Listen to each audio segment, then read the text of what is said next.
Welcome to another edition of Exploring Literacy on the 107.3 TC Radio Network. I'm your host, Gordon Wadley, and today we will be discussing young adult literature. We have a guest in the studio today, a pre-service teacher from Thomas College in Waterville, Maine, who will be sharing some insight he has in the area of young adult literature, the cultural impact it potentially brings to the classroom. Gabe, I would like to thank you for being on the show today. It's a pleasure, Gordon. Thank you for having me. Now, to begin our discussion, can you remind our listeners just what young adult literature is? Yeah, absolutely. Young adult literature is focused more on an audience between 13 and 18 years old.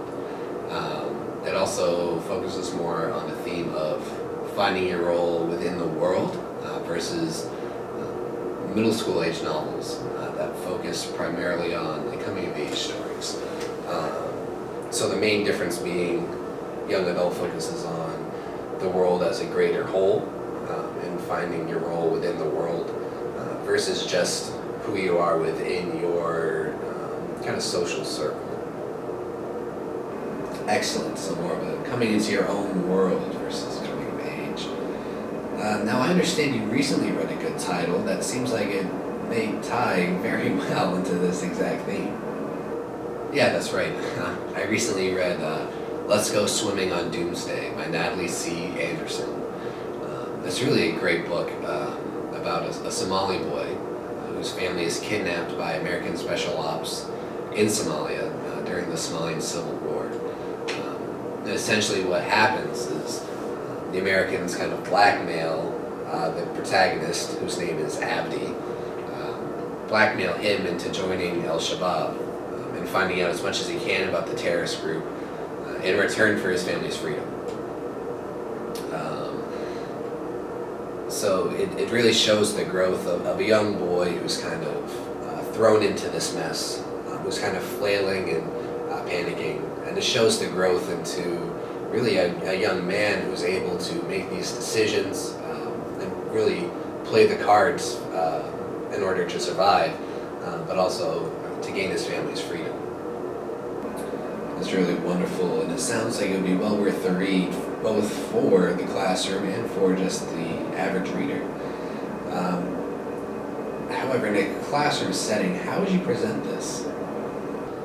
Yeah, of course it's heavier content, so not necessarily explicit per se, but terrorist groups isn't necessarily something to be taken lightly, right? So I would advise probably more advanced 8th grade readers to maybe intermediate high school readers. And again, not because it's necessarily a hard read, it's just difficult to read through. However, I think it's a great resource, especially for teachers in Maine, where we're seeing some of the effects of the Civil War via immigration, especially recently in Portland and for quite a while in Lewiston, Auburn. So it's a great way to bring some of those issues to light. Excellent. I'm glad to hear that. That's a resource for classroom teachers. I also understand that you have a second title you'd like to share. It has to do with mental illness. Maybe another contemporary theme that would be helpful for teachers in the classroom. Yes, I recently read Words on Bathroom Walls by Julia Walton. This again was a great title. It's about a teenage boy named Adam, who right from the get-go we learn is changing schools and changing his schizophrenia medication, which was really quite a unique theme, I think. But anyway, through this change in schools and medication, Adam is actually able to make connections and make friends. And that theme kind of carries through most of the book.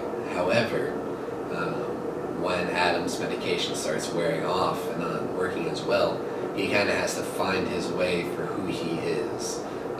Not necessarily just an acceptance within his social group, which makes it more young adult versus middle school age, but also find his role within the world and be comfortable in the world for who he is.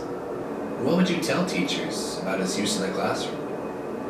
Yeah, like I said, it's a little bit of a coming-of-age story, but it does have that aspect of who are you within the world, in the grand scheme of things, how do you impact the world, and being comfortable within your own skin there. So I think it's a great way to address mental illness, which I think is something that gets overlooked.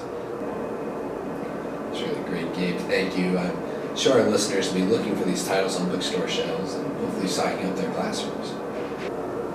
Thanks for having me, Gordon. When we come back, we'll be discussing the great contemporary poets and a revival of the art. Please stay tuned.